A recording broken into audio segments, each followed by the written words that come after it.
I'll tell you something. I understand the word identity a lot because I went through a severe depression after I got out of law enforcement. You know, my career was taken from me because a couple of guys tried to kill me.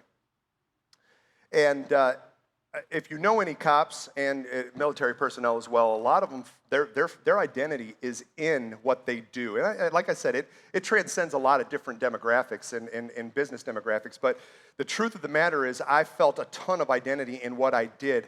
And when that was taken from me, I didn't know who I was. I really struggled, actually, to figure out, where do I go from here? Like, I loved what I did, and I was good at it. Man, I was Officer of the Year, and I was promoted to detective in 3 years, and like, come on, like I was killing it. And I felt like the favor of the Lord was on it, and then a couple of guys tried to kill me, and it just takes all of that away. And then I went through this season where I was, I had panic attacks and severe anxiety, like to the point where I was heavily medicated and spending a lot of time on a psychiatrist's couch and different stuff. And man, that rocks your world. And then I had to be a stay-at-home dad because my son was born in that season.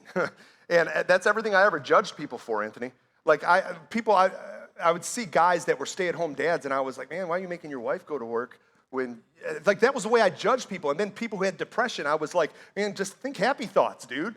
You know, what's wrong with you? What do you mean you anxiety, panic attack? Like, get over yourself, pansy. And then I'm sitting in the living room a couple of days into this recovery, and I couldn't have been more afraid if a tiger had jumped in the room, and I didn't even know why I felt that way, and that was even more scary because it didn't make any sense.